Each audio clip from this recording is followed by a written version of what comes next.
എല്ലാവർക്കും നമസ്കാരം. സ്റ്റോക്ക് മാർക്കറ്റുമായിട്ട് ബന്ധപ്പെട്ടുള്ള വീക്കിലി റിപ്പോർട്ടിലേക്ക് എല്ലാവർക്കും സ്വാഗതം. ഞാൻ പ്രതീഷ് സരസ്വതി. അപ്പോൾ നമ്മുടെ മാർക്കറ്റ് കുറച്ച് ദിവസമായിട്ട് നല്ല രീതിയിലുള്ള ഒരു കറക്ഷനിലാണ് മുന്നോട്ട് പോകുക. അപ്പോൾ നമുക്ക് മാർക്കറ്റിനെ കുറിച്ച് സംസാരിക്കാം. അതിന് മുന്നേ നമുക്ക് മറ്റ് ചില കാര്യങ്ങൾ കൂടി സംസാരിച്ചിട്ട് നമുക്ക് മാർക്കറ്റിലേക്ക് പോകാം. ശരിക്കും ഇപ്പോൾ നമ്മൾ എല്ലാ ദിവസങ്ങളിലും വീഡിയോ ചെയ്യുന്ന രീതിയിലേക്ക് തിരികെ വന്നിരുന്നു അല്ലേ? പക്ഷെ അങ്ങനെ വന്ന സമയത്ത് നമുക്ക് യൂട്യൂബുമായി ബന്ധപ്പെട്ട കാര്യമാണ് സംസാരിക്കുന്നത്. അവിടെ നമുക്ക് കൂടുതൽ ഒരു വ്യൂവേഴ്സ് കുറയുന്നതായിട്ട് കാണാൻ സാധിക്കുന്നു. കാരണം എല്ലാ ദിവസവും വീഡിയോ ചെയ്യുന്ന സമയത്ത് നമുക്ക് വ്യൂവേഴ്സ് കുറയുന്നു. ശരിക്കും നമ്മൾ വ്യക്തമായിട്ട് കാര്യങ്ങൾ വിശകലനം ചെയ്യുകയാണ് ചെയ്യുന്നത്. അതായത് മാർക്കറ്റിൽ ഡേറ്റകൾ എടുത്ത് വ്യക്തമായിട്ട് കാര്യങ്ങൾ വിശകലനം ചെയ്യുന്ന ഒരു രീതിയാണ് ഡെയിലി നമ്മൾ ചെയ്തുകൊണ്ടിരുന്നത്. പക്ഷേ അവിടെ നമുക്ക് വ്യൂസ് കുറയുന്നതായിട്ടാണ് കാണാൻ സാധിക്കുന്നത്. പക്ഷെ നേരെ മറിച്ച് അത് വീക്കിലി റിപ്പോർട്ട് എന്ന രീതിയിൽ ആഴ്ചയിൽ ഒരു ദിവസം അല്ലെങ്കിൽ ശനിയാഴ്ച രാവിലെ ചെയ്യുന്ന സമയത്ത് നമുക്ക് നല്ല രീതിയിൽ റീച്ച് യൂട്യൂബിൽ കിട്ടുകയും ചെയ്യുന്നുണ്ട്. അപ്പോൾ കൂടുതൽ ആളുകൾ കാണുവാൻ ശ്രമിക്കുന്നത് ഒരു വീക്കിലി റിപ്പോർട്ട് എന്ന രീതിയിലുള്ള വീഡിയോ ആണ് എല്ലാവരും ഇഷ്ടപ്പെടുന്നതാണ് ഇതിൽ നിന്ന് മനസ്സിലാക്കാൻ സാധിക്കുന്നത്. അപ്പോൾ ഡെയിലി ചെയ്യുന്നതിനേക്കാൾ നല്ലത് ആ ഒരു കഴിഞ്ഞ ആഴ്ചയിലുള്ള റിപ്പോർട്ട്, അതുപോലെ തന്നെ അടുത്ത ആഴ്ച എന്താണ് സംഭവിക്കാനുള്ള സാധ്യതകൾ, അത് റിപ്പോർട്ടുകളുടെ അടിസ്ഥാനത്തിൽ ഒരു വീഡിയോ ചെയ്യുന്നതാണ് കുറച്ചുകൂടെ ബെറ്റർ എന്നാണ് ഞാൻ കരുതുന്നത്. നമ്മൾ ചെയ്യുന്നത് കൊണ്ട് കൂടുതൽ ആളുകൾ കാണുക എന്നതൊരു ഘടകം തന്നെയാണ് അല്ലേ? പലരും കമന്റുകൾ രേഖപ്പെടുത്തുന്നുണ്ട്, യൂട്യൂബിൽ ഇതിങ്ങനെയൊക്കെ ഓരോ ദിവസവും ഓരോ കാര്യങ്ങൾ സംസാരിക്കുന്നു, ഇതെല്ലാം നിങ്ങൾ യൂട്യൂബിൽ നിന്ന് വരുമാനം നേടാൻ വേണ്ടിയുള്ള അടവുകളാണ്, അല്ലെങ്കിൽ കോഴ്സ് സെല്ല് ചെയ്യാനുള്ള വേലയാണെന്നൊക്കെ പല ആളുകൾ കമന്റ് ഇടുന്നുണ്ട്. ഞാൻ അതൊന്നും കെയർ ചെയ്യുന്നില്ല. കാരണം നിങ്ങളുടെ ഈ ഒരു നെഗറ്റീവ് കമന്റ് യൂട്യൂബിനെ കുറച്ചുകൂടെ റീച്ച് ആക്കുകയുള്ളൂ എന്ന്. അതുകൊണ്ട് തീർച്ചയായിട്ടും നെഗറ്റീവ് കമന്റ് ഇടുന്ന ആളുകൾ എങ്ങും പോരുത്, നിങ്ങൾ ഇവിടെ നിൽക്കണം. കാരണം ഞങ്ങളെപ്പോലുള്ള ആളുകളുടെ യൂട്യൂബൊക്കെ റീച്ച് ആവാൻ നിങ്ങളുടെ നെഗറ്റീവ് കമന്റ് ഒരുപാട് ഹെൽപ്പ് ചെയ്യുന്നുണ്ട്. അത് വേറൊരു വശം. ഞാനൊരിക്കലും യൂട്യൂബ് ചെയ്യുന്നത് എന്നാൽ അത് പൈസയ്ക്ക് വേണ്ടിയല്ല ശരിക്കും ചെയ്യുന്നത്. പൈസയ്ക്ക് വേണ്ടി ചെയ്യുകയായിരുന്നെങ്കിൽ ഞാനിപ്പോൾ 2 വർഷമായിട്ടുണ്ട് യൂട്യൂബ് ചെയ്യുന്നു. ഈ 2 വർഷത്തിൽ എനിക്ക് കിട്ടിയത് 20,000 രൂപ മാത്രമാണ് ഇതിൽ നിന്ന് കിട്ടിയിട്ടുള്ളത്. ഒരിക്കലും ഒരു പൈസയ്ക്കുള്ള രീതിയിലല്ല ഇത് ചെയ്യുന്നത്. ഈ ഒരു വീഡിയോ ചെയ്യുന്ന സമയത്ത് നിങ്ങൾക്ക് കാര്യങ്ങൾ കുറച്ച് ബെറ്റർ ആയിട്ട് മനസ്സിലാക്കാനുള്ള ഒരു സാഹചര്യമുണ്ട്. ഇത് മാത്രമല്ല, എനിക്കും മാർക്കറ്റുമായിട്ടൊന്ന് അടുത്ത് നിൽക്കാനുള്ള ഒരു സാഹചര്യമുണ്ട്. അതുകൊണ്ട് ആണ് ഇതുമായിട്ട് ബന്ധപ്പെട്ട വീഡിയോ തീർച്ചയായിട്ടും ചെയ്യുന്നത്. അപ്പോൾ നമ്മൾ ഡെയിലി ചെയ്യുന്ന ഈ രീതിയിൽ അധികം ആളുകൾ കാണുവാൻ താല്പര്യപ്പെടുന്നില്ല. നേരെ മറിച്ച് വീക്കിലി ആകുമ്പോൾ ഒരുപാട് ആളുകൾ കാണുകയും ചെയ്യുന്നു. അപ്പോൾ നമുക്ക് ഇനി മുതൽ വീക്കിലി റിപ്പോർട്ട് എന്ന രീതിയിൽ ശനിയാഴ്ച ഒരു 10 മണി 11 മണിയോടുകൂടി നമുക്ക് വീഡിയോ ഇടുന്ന രീതിയായിരിക്കും ഇനി മുന്നോട്ട് പോകുന്നത്.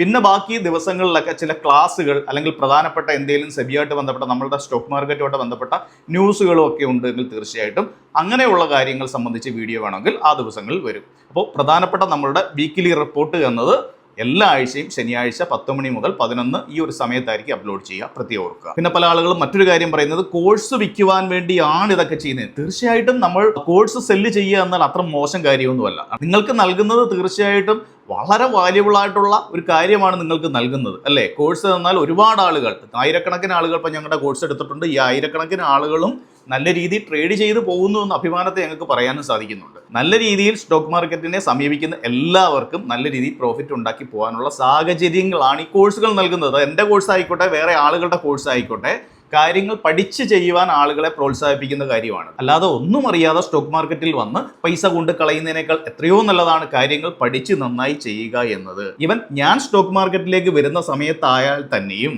അന്നും കാര്യങ്ങൾ പഠിക്കാതെയാണ് ഞാൻ തുടക്കത്തിലൊക്കെ വന്നിരുന്നത്. മനസ്സിലായില്ലേ? ആ സമയത്ത് എനിക്ക് നിരവധി പൈസ നഷ്ടപ്പെട്ടിട്ടുണ്ട്. ഞാൻ തുടങ്ങുന്ന സമയത്ത് അധികം ആരും അങ്ങനെ കോഴ്സ് സംബന്ധിച്ച കാര്യങ്ങളൊന്നും ചെയ്യുന്നില്ലായിരുന്നു. വളരെ അപൂർവമായിട്ട് ചില ഹിന്ദിക്കാരുടെ വീഡിയോയും അങ്ങനെയൊക്കെ മാത്രമാണ് കിട്ടിയിരുന്നത്. പക്ഷേ എന്നിട്ടും അത് പഠിക്കുവാനുള്ള ഒരു ശ്രമം നടത്തിയതിൻ്റെ ഫലമായിട്ടാണ് എനിക്കും ഒരു ഇമ്പ്രൂവ്മെൻറ്റ് ഈ ഒരു സ്റ്റോക്ക് മാർക്കറ്റിൽ നേടുവാൻ സാധിച്ചിട്ടുള്ളത്. അപ്പോൾ എങ്ങനെ വന്നാലും ഈ ഒരു കോഴ്സ് സെല്ല് ചെയ്യുന്നു അല്ലെങ്കിൽ യൂട്യൂബ് ചെയ്ത് പൈസ ഉണ്ടാക്കുന്നു എന്ന രീതിയിലുള്ള നെഗറ്റീവ് കമൻറ്റുകളിലൊന്നും യാതൊരു അർത്ഥവുമില്ല. നമ്മൾ എവിടെയും ഏത് കാര്യവും പഠിക്കുവാൻ ശ്രമിക്കുക. അത് പഠിക്കുവാൻ എവിടെയെങ്കിലും ഒരു അവസരം കിട്ടുന്നുവെങ്കിൽ അത് ഉപയോഗിക്കുകയാണ് ചെയ്യേണ്ടത്. തീർച്ചയായിട്ടും ഒന്നും അറിയാതെ പോയി ട്രേഡ് ചെയ്യുന്നതിനേക്കാൾ എത്രയോ നല്ലതാണ് നിങ്ങൾ ഇങ്ങനെയുള്ള കാര്യങ്ങൾ പഠിച്ചിട്ട് മാത്രം വന്ന് ട്രേഡിങ്ങിലേക്ക് കയറുക. അപ്പോൾ നമുക്ക് ഇങ്ങനെയുള്ള വിഷയങ്ങളൊക്കെ വിടാം. നമുക്ക് നമ്മുടെ സ്റ്റോക്ക് മാർക്കറ്റുമായിട്ട് ബന്ധപ്പെട്ട കഥയിലേക്ക് ഇനി വരാം. കഴിഞ്ഞ ആഴ്ച നമ്മുടെ മാർക്കറ്റിനെ സംബന്ധിച്ച് അത്ര സുഖകരമല്ലാത്ത ഒരു ആഴ്ചയായിരുന്നു. പ്രത്യേകിച്ച് ഇൻവെസ്റ്റേഴ്സിനെയൊക്കെ സംബന്ധിച്ച് നല്ല രീതിയിൽ മാർക്കറ്റ് മുകളിൽ നിന്നിരുന്ന മാർക്കറ്റ് കറക്റ്റ് ചെയ്ത് താഴേക്ക് വീഴുന്നതാണ് കാണുവാൻ സാധിച്ചത്. ഇപ്പോൾ അവസാന വെള്ളിയാഴ്ച ആയാലും നല്ലൊരു കറക്ഷനിലേക്ക് മാർക്കറ്റ് വന്നു നിൽക്കുന്നത് കാണുവാൻ സാധിക്കുന്നു. നേരെ നമുക്ക് 1 ഡേ ചാർട്ടിലേക്ക് പോയി കഴിഞ്ഞാൽ കുറച്ചുകൂടെ വ്യക്തമായ ഒരു ധാരണ കിട്ടും. ഞാൻ നേരത്തെ നമ്മുടെ ചാനൽ വരച്ച് വ്യക്തമായി കാര്യങ്ങൾ പറഞ്ഞു മനസ്സിലാക്കിയിരുന്നു. ലോങ് ടൈം ഫ്രെയിമിലുള്ള 2022 കാലഘട്ടം മുതലുള്ള ഒരു ചാനലാണ് ഇവിടെ വരച്ചിരുന്നത്.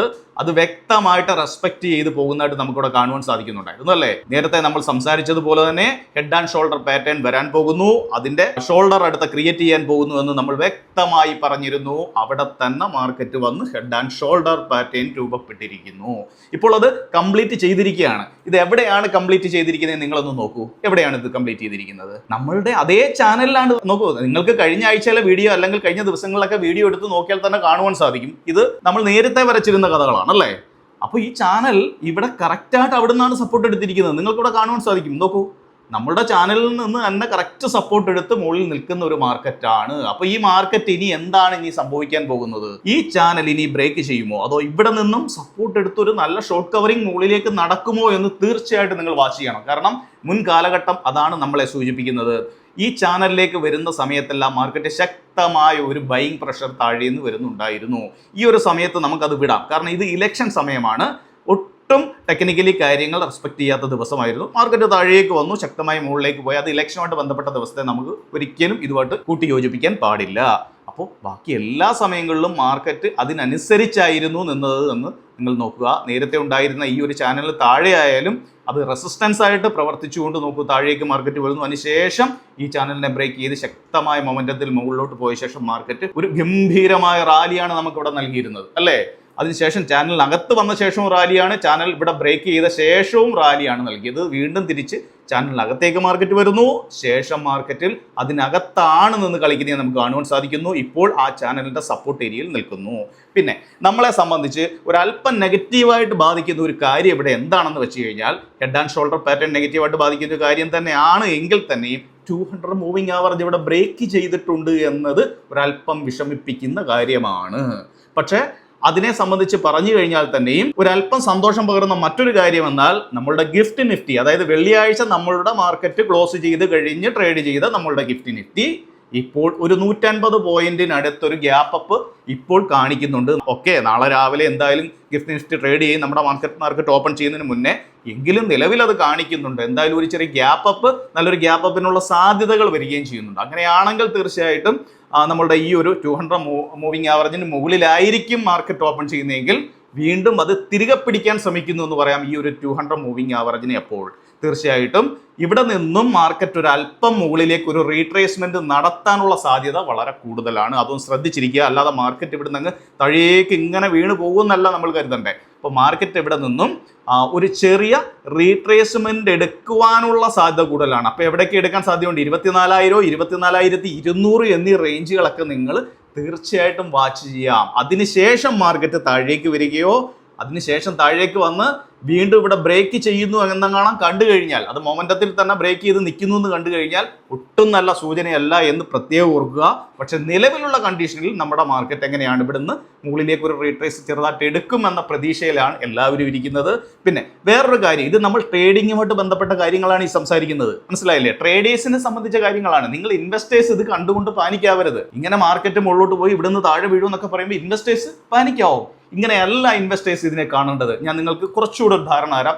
ഇനി ഞാൻ പറയാൻ പോകുന്നത് ഇൻവെസ്റ്റേഴ്സിനെ സംബന്ധിച്ചുള്ള കാര്യങ്ങളാണ്. ഞാനിത് ക്യാൻഡിൽ പാറ്റേൺ മാറ്റിക്കൊണ്ട് ഞാനിത് ലൈൻസ് ആക്കുകയാണ്. ഓക്കെ, ഇത് ലൈൻസിലേക്ക് ഞാൻ കൊണ്ടുവരുന്നു. അതുപോലെ തന്നെ നമ്മളുടെ ഈ ഒരു ചാനൽ ഞാൻ ഇവിടെ നിന്ന് ഹൈഡ് ചെയ്യുകയാണ്. ശരി, ഇനി നമുക്ക് കഥയിലേക്ക് വരാം. നോക്കൂ, ഇൻവെസ്റ്റേഴ്സിനെ സംബന്ധിച്ച് നിങ്ങൾ എന്തിന് പാനിക് ആവണം? ശരിക്കും സാധാരണക്കാരെ മണ്ടന്മാരാക്കുന്ന രീതിയിൽ പല ആളുകളും സംസാരിക്കാറുണ്ട്. മാർക്കറ്റ് ഇടിഞ്ഞ് താഴേക്ക് വരുന്നു, വിറ്റിട്ട് ഓടിപ്പൊക്കോളൂ. ഇതൊന്നും അർത്ഥമില്ലാത്ത കാര്യമാണ്. നോക്കൂ, 2020 കോവിഡ് കാലഘട്ടം, ഈ കാലഘട്ടത്തിൽ മാർക്കറ്റ് ശക്തമായി താഴേക്ക് വരുന്നു. നമ്മുടെ 200 മൂവിങ് ആവറേജ് ആണ് ഈ പോയിരിക്കുന്നത്. അപ്പോൾ അവിടെ നിന്നും ബ്രേക്ക് ചെയ്ത് താഴേക്ക് വന്ന മാർക്കറ്റ് ഏറെക്കുറെ ഒരു 7,000 സംതിങ്ങിന് അടുത്തേക്ക് വരുന്നു മാർക്കറ്റ്. ഇവിടെ വരുന്ന സമയത്ത് എന്താണ്? അറിവുള്ള ആളുകൾ, FISനെ പോലുള്ള ആളുകൾ ഇവരെല്ലാം ഇവിടെ വാങ്ങുകയാണ്. ഈ ഇറങ്ങുന്ന ഓരോ താഴ്ചയിലും അവർ വാങ്ങാൻ ശ്രമിച്ചു. നല്ല താഴ്ചയിലേക്ക് വന്നപ്പോഴും വാങ്ങുവാൻ ശ്രമിക്കുകയാണ് ചെയ്തത്. സാധാരണക്കാരെ ആളുകൾ എന്താണ് ഇവിടെ ചെയ്തിരുന്നത് ഈ കോവിഡ് കാലഘട്ടത്തിൽ? തീർച്ചയായിട്ടും അവർ താഴേക്ക് മാർക്കറ്റ് വന്ന സമയത്ത് നല്ല രീതിയിൽ ഈ ഒരു റേഞ്ചിലൊക്കെ അവർ വിറ്റ് കളയുകയാണ് ചെയ്തത്. എന്നാൽ ഇവിടെ കൂടുതൽ FISനെ പോലെയുള്ള വമ്പട്ടികൾ വാങ്ങുകയാണ് ചെയ്തത്. അതിൻ്റെ ഫലമാണ് ഈ ഒരു മൂവ്മെന്റ് എന്ന് കാണുക. നമുക്ക് കോവിഡ് കാലഘട്ടത്തെ നമ്മൾ എടുത്ത് എക്സ്പ്ലെയിൻ ചെയ്തിട്ട് ഒരു കാര്യമില്ല. ശരിക്കും നമ്മളെല്ലാം പേടിച്ചു പോയൊരു സമയമാണ്. ഇനി മാർക്കറ്റ് എവിടെയായിരിക്കും എന്ന രീതിയിലേക്ക് പറഞ്ഞാണ് അല്ലേ. അപ്പോൾ നമ്മൾ ഇനി കോവിഡിനെ സംബന്ധിച്ചിട്ട് സംസാരിച്ചിട്ട് കാര്യമില്ല. പക്ഷെ നമുക്ക് അത് കഴിഞ്ഞുള്ള സമയം നമുക്ക് എടുക്കാം. എവിടെ? മാർക്കറ്റ് നല്ലൊരു റാലി നടത്തുന്നു. അതിനുശേഷം മാർക്കറ്റ് റാലി നടത്തിയിട്ട് മാർക്കറ്റിന്റെ തനതായിട്ടുള്ള സ്വഭാവം എന്താണ്? ഒരു ചെറിയ കറക്ഷൻ തീർച്ചയായിട്ടും മാർക്കറ്റിലുണ്ട്. നോക്കൂ, അതിനുശേഷം മാർക്കറ്റ് ഇവിടെ നിന്ന് ഒരു കറക്ഷൻ നടത്തി. എത്ര കറക്ഷനാണ് വന്നിരിക്കുന്നത് നമുക്ക് ഇവിടെ നോക്കാം. 11% മുകളിലുള്ള കറക്ഷൻ ഇവിടെ വന്നിരിക്കുന്നു. ഇതൊക്കെ അവസരങ്ങളായിട്ടാണ് യൂസ് ചെയ്യേണ്ടത്. ഇവിടെ 200 മൂവിംഗ് ആവറേജ് മുകളിലാണ് മാർക്കറ്റ്. അതിനോട് ചേർന്ന് വരുന്ന സമയത്തെല്ലാം ബൈയിങ് പ്രഷർ വരുവാണ്. മാർക്കറ്റ് മുകളിലോട്ട് പോകുന്നു. വീണ്ടും താഴേക്ക് മാർക്കറ്റ് വരുമ്പോൾ മിടുക്കന്മാരായ ആളുകൾ ഇവിടെ നിന്നും ബൈ ചെയ്യുകയാണ് ചെയ്യുന്നത്.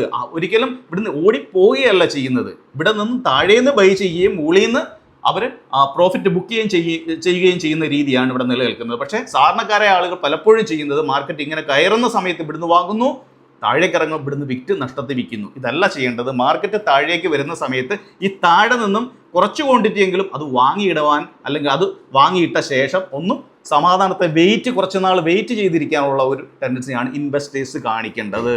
ഇത് തന്നെയാണ് FIAസും നിങ്ങളുടെ ഈ ഒരു ദൗർബല്യമാണ് ഇവിടെ യൂസ് ചെയ്യുന്നത്. പലരും മുകളിൽ നിൽക്കുന്നു, താഴെ മാർക്കറ്റ് വരുന്ന ഈ ഒരു ഭാഗമൊക്കെ ബ്രേക്ക് ചെയ്ത് 200 മൂവിംഗ് ആവറേജ് ബ്രേക്ക് ചെയ്യുമ്പോഴേ ആളുകൾ നമ്മൾ പേടിച്ച് വിറ്റ് കളയുകയാണ് ചെയ്യുന്നത്. അതിൻ്റെ ആവശ്യമില്ല. അതിന് തൊട്ട് താഴെ വരുമ്പോഴേ FIAസിൻ്റെ ഒരു നല്ലൊരു ബൈയിങ് പ്രഷർ മുകളിലോട്ട് വരുന്നതായിട്ട് നമുക്ക് മുൻ കാലഘട്ടം എല്ലാം കാണിച്ചു തരുന്നുണ്ട്. നോക്കൂ, ഇവിടെ എല്ലാം അങ്ങനെയാണ്. താഴേക്ക് മാർക്കറ്റ് വരുമ്പോൾ FIAസിനെ പോലെയുള്ള ആളുകൾ താഴെ നിന്ന് ബൈ ചെയ്യുന്നതാണ് ഇവിടെ എല്ലാം നമുക്ക് കാണാൻ സാധിക്കുന്നത്. നോക്കിയേ, 200 മൂവിംഗ് ആവറേജിന് അടുത്തേക്ക് മാർക്കറ്റ് വരുന്നു, അതല്ലെങ്കിൽ 200 മൂവിംഗ് ആവറേജ് ബ്രേക്ക് ചെയ്ത് താഴേക്ക് വരുന്നു. ഇൻവെസ്റ്റേഴ്സിനെ സംബന്ധിച്ച് ഇനി അത് ബ്രേക്ക് ചെയ്ത് താഴെ വന്നോട്ടെ, ഇനി താഴെ വന്നാലും നിങ്ങൾ താഴെ നിന്നും ബൈ ചെയ്യുക. അതാണ് ചെയ്യേണ്ടത്. അല്ലാതെ നിങ്ങൾ പാനിക്കായിട്ട് താഴെ വന്ന് എക്സിറ്റ് ചെയ്ത് ലോസിൽ എക്സിറ്റ് ചെയ്ത് കഴിഞ്ഞാൽ നിങ്ങൾക്ക് ഇവിടെ ഒന്നും ആവാൻ സാധിക്കില്ല. ഇത് തന്നെയാണ് മുൻകാലഘട്ടം കാണിക്കുന്നത്. അതിനുശേഷം മാർക്കറ്റ് നോക്കൂ, എവിടേക്കാണ് മാർക്കറ്റ് പോകുന്നത്? മാർക്കറ്റ് മുകളിലേക്ക് തന്നെയാണ് പോയിക്കൊണ്ടിരിക്കുന്നത്. ഇപ്പോഴും അതാണ് സംഭവിച്ചുകൊണ്ടിരിക്കുന്നത്. മാർക്കറ്റ് മുകളിൽ പോയ ശേഷം നല്ല രീതിയിൽ താഴേക്ക് ഒന്ന് കറക്റ്റ് ചെയ്തു. അതിനുശേഷം 200 മൂവിംഗ് ആവറേജ് ബ്രേക്ക് ചെയ്തു. ഇൻവെസ്റ്റേഴ്സിനെ സംബന്ധിച്ച് ഇതൊരു ഘടകമേ അല്ല. നിങ്ങളിത് ബ്രേക്ക് ചെയ്യുകയോ ബ്രേക്ക് ചെയ്യാതിരിക്കുമോ, നിങ്ങൾ സന്തോഷിക്കുകയാണ് വേണ്ടത്. ഈ 200 മൂവിംഗ് ആവറേജ് ഒക്കെ ബ്രേക്ക് ചെയ്ത് താഴോട്ട് വരുമ്പോൾ എനിക്ക് കൂടുതൽ പർച്ചേസ് ചെയ്യാനുള്ള അവസരം, അല്ലെങ്കിൽ കൂടുതൽ സ്റ്റോക്കുകൾ എടുക്കാനുള്ള അവസരമാണല്ലോ എന്നാണ് വിചാരിക്കേണ്ടത്. പേടിച്ച് ഓടുകയല്ല ചെയ്യേണ്ടത്. അങ്ങനെ പേടിയുള്ള ആളുകളാണ് നിങ്ങൾ തീർച്ചയായിട്ടും മ്യൂച്വൽ ഫണ്ടുകളിൽ ഇൻവെസ്റ്റ് ചെയ്യാൻ നോക്കുക. അത് മാർക്കറ്റ് താഴേക്ക് വരുന്ന അവസരത്തിലും മുകളിലോട്ട് പോകുന്ന അവസരത്തിലും മ്യൂച്വൽ ഫണ്ടിൽ കറക്റ്റായിട്ട് നിങ്ങൾ SIP ഇട്ട് പോകാനാണ് ശ്രമിക്കേണ്ടത്. ഇപ്പോൾ എൻ്റെ ഒരു ഇൻവെസ്റ്റിംഗ് രീതി അനുസരിച്ചാണ് ഞാൻ കൂടുതലും മ്യൂച്വൽ ഫണ്ടിനാണ് കൂടുതൽ പ്രാധാന്യം കൊടുക്കുന്നത്. സ്റ്റോക്കുകളുണ്ട്, എനിക്ക് സ്റ്റോക്ക് ഏറെക്കുറെ ഒരു 10 അല്ലെങ്കിൽ 10-നകത്തുള്ള സ്റ്റോക്കുകൾ മാത്രമേ ഞാൻ എടുത്തിടാറുള്ളൂ. അതും വളരെ കുറച്ച്. പക്ഷേ ഞാൻ കൂടുതലും മ്യൂച്വൽ ഫണ്ടുകൾക്കാണ് ഇമ്പോർട്ടൻറ്റ് കൊടുക്കുന്നത്. ഞാൻ ചെയ്യുന്ന പലപ്പോഴും മാർക്കറ്റ് ഇതുപോലുള്ള താഴേക്ക് വരുന്ന സമയത്ത് ചെയ്ത് കൂടുതൽ ക്വാണ്ടിറ്റിയിൽ ഇൻവെസ്റ്റ് ചെയ്യാൻ ശ്രമിക്കും. ഇനിയല്ല മുകളിലേക്ക് പോകുമ്പോൾ ഞാനത് നമുക്ക് സുറോദയിലൊക്കെ അതിനുള്ള ഓപ്ഷൻ ഉണ്ട്. അത് എഡിറ്റ് ചെയ്ത് നമുക്ക് കുറച്ച് മാത്രമാണ് ഇൻവെസ്റ്റിംഗ് നടത്തുന്നത്. ഇതുപോലുള്ള താഴേക്ക് ഒരു കറക്ഷൻ നടത്തുമ്പോൾ എഡിറ്റ് ചെയ്ത് കൂട്ടുകയാണ് ചെയ്യുന്നത്. അതായത് ഈ മുകളിലൊക്കെ നിൽക്കുന്ന സമയത്ത് ഞാൻ വളരെ കുറച്ചാണ് ഇൻവെസ്റ്റ് ചെയ്യുന്നത്. ഇതുപോലുള്ള കറക്ഷനുകൾ വരുന്ന സമയത്ത് ഞാൻ എഡിറ്റ് ചെയ്ത് കൂട്ടുന്നു. വീണ്ടും മുകളിലേക്ക് പോകുമ്പോൾ അത് കുറയ്ക്കുന്നു. വീണ്ടും താഴേക്ക് വരുമ്പോൾ എഡിറ്റ് ചെയ്ത് ഇൻവെസ്റ്റ് ചെയ്യുന്നത് കൂട്ടുന്ന ഒരു രീതിയാണ് ഞാൻ ചെയ്യാറുള്ളത്. അപ്പോൾ നമുക്ക് കൂടുതൽ യൂണിറ്റുകൾ നമുക്ക് താഴേന്ന് വാങ്ങുവാൻ സാധിക്കുന്നു. ഇതിൻ്റെ ഒരു റിസൾട്ട് കിട്ടുന്നതെന്ന് വെച്ച് കഴിഞ്ഞാൽ അത് ഇന്നല്ല, കുറച്ച് വർഷങ്ങൾക്ക് ശേഷമൊക്കെ ഇതിൻ്റെ റിസൾട്ട് അതിഗംഭീരമായിട്ടുള്ള റിസൾട്ട് ആയിരിക്കും അപ്പോൾ നമുക്ക് ലഭിക്കുന്നത്. അപ്പോൾ മ്യൂച്വൽ ഫണ്ടിൽ ഇടുന്ന ആളുകൾ ഇങ്ങനെ ഇടാൻ ശ്രമിക്കുക. ഒരിക്കലും നിങ്ങളുടെ SIP മാർക്കറ്റ് മുകളിൽ പോയി എന്ന് കരുതി, അല്ലെങ്കിൽ താഴെ പോയി എന്ന് കരുതി സ്റ്റോപ്പ് ചെയ്യാൻ പാടില്ല. നിങ്ങളിത് കണ്ടിന്യൂ ചെയ്യുക. പക്ഷേ മാർക്കറ്റ് നല്ല രീതിയിൽ മുകളിലോട്ട് റാലി നടത്തുന്ന സമയത്ത് ഒരല്പം എഡിറ്റ് ചെയ്ത് കുറയ്ക്കുക. അതായത് ഒരു എക്സാമ്പിൾ പറയുകയാണെങ്കിൽ നിങ്ങളൊരു 5000 രൂപ ഇടുന്ന ആളാണെങ്കിൽ അതൊരു 1500 രൂപയിലേക്കോ 2000 രൂപയിലേക്കോ കൊണ്ടുവരിക. ഇനി അത് മാർക്കറ്റ് ക്രാഷ് ആവുന്ന സമയത്ത് നിങ്ങൾക്ക് എത്ര എഡിറ്റ് ചെയ്ത് കൂട്ടാവോ ഈ സമയത്ത് കൂട്ടിയെടുക്കുവാനും ശ്രമിക്കുക. ഇതാണ് ഏറ്റവും നല്ല ഐഡിയ എന്നത്. അപ്പോൾ ഇത് ഇൻവെസ്റ്റേഴ്സിനെ സംബന്ധിച്ചുള്ള കാര്യങ്ങളാണ് നമ്മളിവിടെ സംസാരിച്ചത്.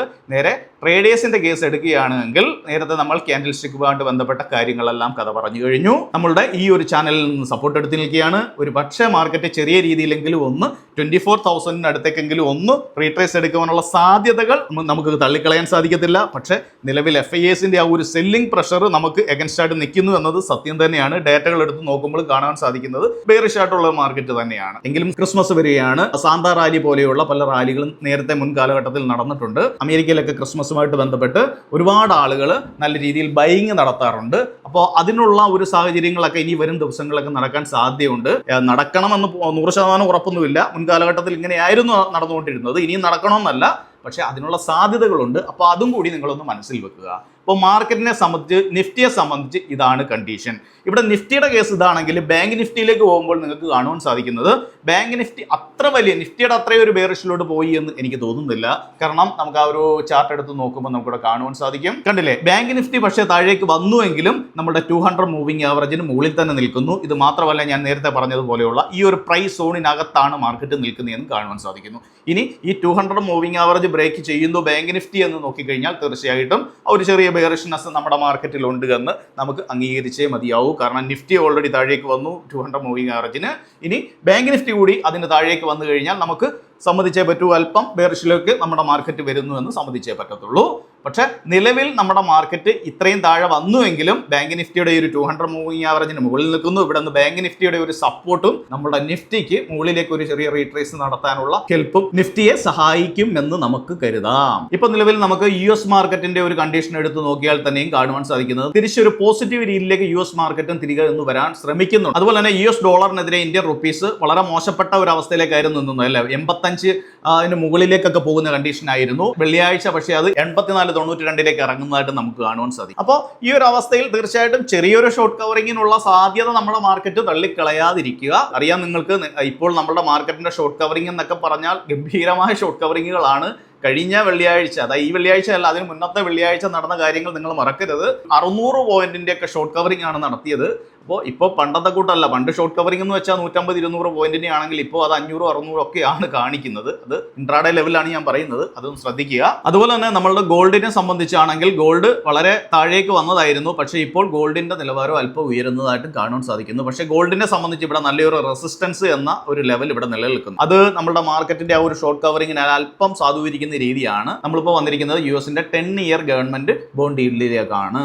അവിടേക്ക് വന്നു കഴിഞ്ഞാൽ നമുക്ക് കാണുവാൻ സാധിക്കുന്നത് കൂടുതലും മാർക്കറ്റിന് അനുകൂലകരമായിട്ടുള്ള ഒരു സാഹചര്യമല്ല ഇവിടെയും കാണുവാൻ സാധിക്കുന്നത്. അപ്പോൾ ആളുകളൊക്കെ കൂടുതലും ബോൺസിലൊക്കെ ഇൻവെസ്റ്റ് ചെയ്യുന്നതായിട്ട് കാണുവാൻ സാധിക്കുന്നുണ്ട്. അപ്പോൾ ഇന്ത്യ വിക്സും നമുക്ക് ഒരു സൂചന നൽകുന്നതും അത് തന്നെയാണ്. ഇന്ത്യ വിക്സ് വെള്ളിയാഴ്ച 7% സ്പൈക്ക് ചെയ്തതാണ്. ഇപ്പോൾ അത് ഒരു 4% തന്നെ ആ ഒരു സ്പൈക്ക് കാണിക്കുന്നുണ്ട്.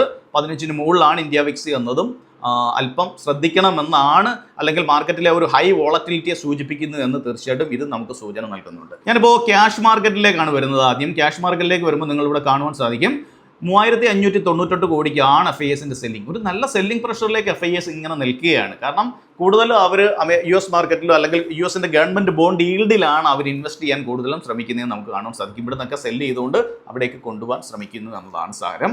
ഇവിടെ നമ്മളെ പക്ഷേ സപ്പോർട്ട് ചെയ്യുന്നുണ്ട്. DIS നല്ല രീതിയിൽ ഇവിടെ സപ്പോർട്ട് ചെയ്തുകൊണ്ടിരിക്കുന്നുണ്ട്. കാരണം നല്ല രീതിയിൽ മ്യൂച്വൽ ഫണ്ടുകളൊക്കെ നല്ല രീതിയിൽ ഇൻവെസ്റ്റ് ചെയ്തുകൊണ്ടിരിക്കുകയാണ്. ഞാൻ നേരത്തെ പറഞ്ഞ പോലെ താഴേക്ക് മാർക്കറ്റ് വരുമ്പോൾ അവർ നല്ല രീതിയിൽ ഇങ്ങനെ പൈസ പമ്പ് ചെയ്യുന്നുണ്ട്. അതുകൊണ്ടാണ് നമ്മുടെ മാർക്കറ്റിന് ഒരുവിധമൊക്കെ ഇങ്ങനെ പിടിച്ചു നിൽക്കാൻ ഇവിടെ സാധിക്കുന്നത്. നേരെ നമുക്ക് ഓപ്ഷനിലുള്ള FISന്റെ ഡീറ്റെയിലേക്ക് എടുത്തു കഴിഞ്ഞാൽ സ്വാഭാവികമായിട്ടും അതൊരു ബെയറിഷ് രീതിയാണ് ഇവിടെ കാണിക്കുന്നത്. നോക്കൂ, കോൾ സെല്ലേഴ്സ് 1.5 ലക്ഷത്തിനും പുട്ട് ബൈ ചെയ്തിരിക്കുന്നത് ഒരു 4 ലാഖിന് അടുത്തുമാണ്. അതായത് മാർക്കറ്റ് നേരത്തെ ഉണ്ടായിരുന്ന ഒരു ക്രാഷിനനുസരിച്ചുള്ള ഡേറ്റ തന്നെയാണ് ഇപ്പോൾ ഇവിടെ കിടക്കുന്നത്. പക്ഷേ ഈ ഡേറ്റയ്ക്ക് എനിക്ക് തോന്നുന്നു തിങ്കളാഴ്ച ഒരു മാറ്റം വരാൻ സാധ്യതയുണ്ടെന്ന പ്രതീക്ഷയാണ്. കാരണം ഡേറ്റ ശരിയാണ്, ഇത് സെല്ലിങ്ങിന്റെ ഒരു ഡേറ്റയാണ് ഇവിടെ കാണിക്കുന്നത്.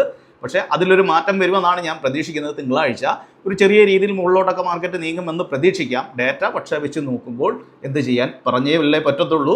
ഇവിടെ ഒരു ചെറിയ ബെയറിഷ്നെസ് കാണിക്കുന്നുണ്ട്. അതിൽ നിന്ന് മാറ്റങ്ങൾ വരാൻ സാധ്യതയുണ്ട് എന്ന് പ്രതീക്ഷയുണ്ട് തിങ്കളാഴ്ച എന്ന് സാരം. പ്രോസിനെ എടുത്താലും കോൾ സെല്ല് ചെയ്തേക്കുന്നത് ഒരു 2 ലക്ഷത്തിനടുത്താണ്. പുട്ട് അവർ ബൈ ചെയ്തേക്കുന്നത് 2.5 ലക്ഷത്തിനടുത്തുമാണ്. അതും ബെയറിഷാണ് കാണിക്കുന്നത്. ക്ലയൻസ് എപ്പോഴും ക്ലയൻസിന് അഗൻസ്റ്റ് ആണ് മാർക്കറ്റ് എന്നതാണ് നമുക്കറിയാൻ സാധിക്കുന്നത്. അപ്പോൾ ക്ലയൻസ് ഇവിടെ ബുള്ളിഷുമാണ്. അപ്പോൾ നമുക്ക് എന്തായാലും തിങ്കളാഴ്ച മാർക്കറ്റിനെ ഒന്ന് വാച്ച് ചെയ്യാം. തിങ്കളാഴ്ചത്തെ മാർക്കറ്റിൽ എന്തെങ്കിലും ഒരു ചേഞ്ചസ് വരുന്നുണ്ടോ എന്ന് തീർച്ചയായിട്ടും വാച്ച് ചെയ്യുക. ഇപ്പോൾ കാണിക്കുന്ന ഈ ഒരു ഡേറ്റ എന്നത് കഴിഞ്ഞ ദിവസങ്ങളിൽ തുടർച്ചയായിട്ടുണ്ടായിട്ടുള്ള ആ ഒരു സെല്ലിംഗ് പ്രഷറിന്റെ ഒരു അനന്തര ഫലമാണ് ഈ ഒരു ഡേറ്റ എന്നതാണ് സത്യം. നിങ്ങൾ തിങ്കളാഴ്ച മാർക്കറ്റിനെ ഒന്ന് വാച്ച് ചെയ്യുക. എന്തെങ്കിലും മാറ്റങ്ങൾ ഈ ഒരു ഡേറ്റകൾ വരുന്നുണ്ട് എങ്കിൽ അപ്പോൾ തീരുമാനമെടുക്കുന്നതായിരിക്കും കുറച്ചുകൂടെ ബെറ്റർ. ഫ്യൂച്ചർ ഡേറ്റയിലേക്ക് വരുമ്പോൾ നമുക്ക് അത്ര സുഖകരമല്ലാത്ത രീതിയാണ് FISനെ സംബന്ധിച്ച് കാണുവാൻ സാധിക്കുന്നത്. നോക്കൂ, ഫ്യൂച്ചർ ഡേറ്റയിൽ കഴിഞ്ഞ വെള്ളിയാഴ്ച എടുത്തു കഴിഞ്ഞാലും നല്ലൊരു സെല്ലിംഗ് പ്രഷർ കൂട്ടിക്കൊണ്ടുവരുന്നവർ കൂടുതൽ സെല്ലിംഗിലേക്ക് അവർ പോകുന്നതായിട്ടാണ് കാണുവാൻ സാധിക്കുന്നത്. DISനെ എടുത്താലും അവർ സെല്ലിംഗ് കൂട്ടുന്നു. പ്രോസിന്റെ കേസിൽ എടുത്താലും അവർ സെല്ലിംഗ് തുടരുന്നു എന്നും കാണുവാൻ സാധിക്കുന്നു.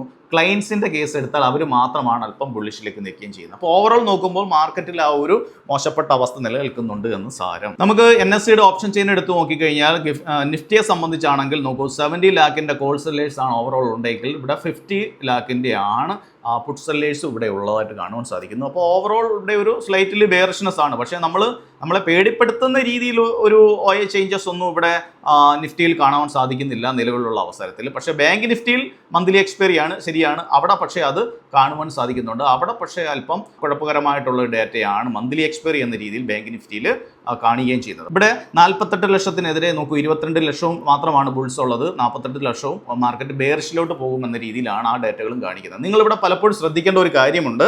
ഇപ്പോൾ വരാൻ പോകുന്ന ഈ വ്യാഴാഴ്ചത്തെ എക്സ്പയറി എന്നത് വളരെ ശ്രദ്ധിക്കേണ്ട എക്സ്പയറി ആണ്. ഇത് മന്ത്ലി എക്സ്പയറി ആണ്. കാരണം എന്താണ്, നമ്മളുടെ nifty, bank nifty, fin nifty, അതുപോലെ തന്നെ മിഡ് ക്യാപ് എല്ലാ സെക്ടേഴ്സിന്റെയും ഒരു എക്സ്പയറി ഒന്നിച്ച് വരാൻ പോവുകയാണ്. ഇത് മാത്രമാണോ? ഫ്യൂച്ചേഴ്സിന്റെ എക്സ്പയറി വരാൻ പോവുകയാണ്, സ്റ്റോക്കുകളുടെ എക്സ്പയറിയാണ്. ഇത് മാത്രമല്ല, നമ്മളുടെ 2024 അവസാന എക്സ്പയറിയാണ്. അപ്പോൾ ഇതെല്ലാം കൂടി ഒന്നിച്ചിങ്ങോട്ട് വരുന്ന ഒരു സംഭവമാണ് ഈ വ്യാഴാഴ്ച വരാൻ പോകുന്നത്. അപ്പോൾ മാർക്കറ്റ് നല്ല വോളറ്റിലിറ്റിക്ക് സാധ്യതയുണ്ട്. മുകളിലേക്കും താഴേക്കും ഒക്കെ ശക്തമായ രീതിയിൽ വോളറ്റിലിറ്റിക്ക് സാധ്യതയുണ്ട്. ട്രേഡ് ചെയ്യുന്നവരൊക്കെ വളരെ ശ്രദ്ധിച്ച് വേണം ട്രേഡ് ചെയ്യാൻ. അഗ്രസീവായിട്ടുള്ള രീതിയിൽ ട്രേഡ് ചെയ്യാതിരിക്കുക. നിയമങ്ങളൊക്കെ വന്ന ശേഷം ആദ്യത്തെ മന്ത്ലി എക്സ്പയറി ആണ് എന്ന കാര്യം കൂടി നിങ്ങൾ ഓർക്കുക. അതുപോലെ തന്നെ നേരത്തെ ഞാൻ മറന്നുപോയതാണ്, നമ്മൾ നിഫ്റ്റിയുടെ വീക്കിലി ചാർട്ടിലേക്ക് കൂടി ഒന്ന് വരികയാണ്. അതെ, വീക്കിലി ചാർട്ടിലേക്ക് വന്നു കഴിഞ്ഞാൽ നോക്കൂ, വീക്കിലി ചാർട്ടും നമ്മൾ പറഞ്ഞ ആ ഒരു ഏരിയയിൽ തന്നെ സപ്പോർട്ട് എടുത്ത് നിൽക്കുന്നതായിട്ട് കാണുവാൻ സാധിക്കുന്നത്. അപ്പോൾ വീക്കിലി ചാർട്ട് ശരിക്കും നല്ലൊരു ബെയറിഷ് ക്യാൻഡിലാണ് ഫോം ചെയ്തിട്ടുള്ളത്. ഇങ്ങനത്തെ ബെയറിഷ് ക്യാൻഡിൽ ഫോം ചെയ്യുന്ന സമയത്തെല്ലാം മാർക്കറ്റിൽ ആ ഒരു അനിവാര്യമായ കറക്ഷൻ വന്നിട്ടുള്ളതായിട്ട് നിങ്ങൾക്ക് കാണുവാൻ സാധിക്കും. നോക്കൂ, ഇവിടെയൊക്കെ അതേ രീതിയിലുള്ള ക്യാൻഡിൽ ഫോം ചെയ്ത ശേഷം മാർക്കറ്റ് നല്ല രീതിയിൽ കറക്റ്റ് ചെയ്തിട്ടുണ്ട് എന്ന് നമുക്ക് കാണുവാൻ സാധിക്കും. ഇവിടെ എല്ലാം അതാണ് നമുക്ക് കാണുവാൻ സാധിക്കുന്നത്. ഇങ്ങനെയുള്ള ഒരു ബെയറിഷ് മാർബോസു ക്യാൻഡിലാണ് രൂപപ്പെട്ടിരിക്കുന്നത്. അതിനുശേഷം മാർക്കറ്റിൽ ആ ഒരു കറക്ഷൻ വന്നിട്ടുണ്ട് എന്നത് സത്യം തന്നെയാണ്. അതുപോലെ നിങ്ങൾ ശ്രദ്ധിക്കേണ്ടത്, കണ്ടില്ലേ, നേരത്തെ ഇതുപോലെയുള്ള ക്യാൻഡിലുകൾ ഫോം ചെയ്ത ശേഷം മാർക്കറ്റ് താഴേക്ക് നല്ല രീതിയിൽ വന്നു. പക്ഷേ ഏറ്റവും താഴെ നിന്നും നല്ല രീതിയിലുള്ള ഒരു ബൈയിങ് പ്രഷർ ഒരു ദിവസം വരികയും ചെയ്തിട്ടുണ്ട്. ഇതുപോലെയുള്ള ബൈയിങ് പ്രഷറിനുള്ള സാധ്യതകളൊക്കെ ഇവിടെയൊക്കെ കൂടുതലുണ്ട്. അപ്പോൾ നിങ്ങൾ തീർച്ചയായിട്ടും അതുകൂടി വാച്ച് ചെയ്തിരിക്കുക. അപ്പോൾ ഇത്രയും കാര്യങ്ങളാണ് നിങ്ങളോട് സംസാരിക്കാനുള്ളത്. ഇനി നമ്മൾ ഇതുപോലെയുള്ള മാർക്കറ്റ് റിപ്പോർട്ടോട് കാണുന്നത് ഇനി അടുത്ത ശനിയാഴ്ച ഒരു 10 മണി 11 മണി ഈ സമയത്തോടെ ആയിരിക്കും. അപ്പോൾ നമുക്ക് കുറച്ചുകൂടി നല്ല ഡേറ്റകൾ ഉപയോഗിച്ച്, മാർക്കറ്റിന്റെ ഇവന്റ്സുകളെ ഉപയോഗിച്ച് കുറേ കാര്യങ്ങൾ സംസാരിക്കുന്ന രീതിയിലേക്ക് നമുക്ക് ഈ ഒരു മാർക്കറ്റ് റിപ്പോർട്ടിനെ കൊണ്ടുവരാം. അതാകുമ്പോൾ നിങ്ങൾക്ക് കുറച്ചുകൂടി ഒരു നല്ല ധാരണ കിട്ടും. അപ്പോൾ വീക്കിലി ചെയ്യുമ്പോൾ നമുക്ക് കുറച്ചുകൂടെ വിശദമായിട്ട് ചെയ്ത് തന്നെ പോകാം. അപ്പം അതാണ് കുറച്ച് ബെറ്റർ എന്ന് എനിക്ക് തോന്നുന്നത്. അപ്പോൾ എല്ലാവർക്കും അടുത്ത ആഴ്ച നല്ല പ്രോഫിറ്റബിൾ ഡേ ആകട്ടെ എന്ന് ആശംസിക്കുന്നു. നന്ദി, നമസ്കാരം.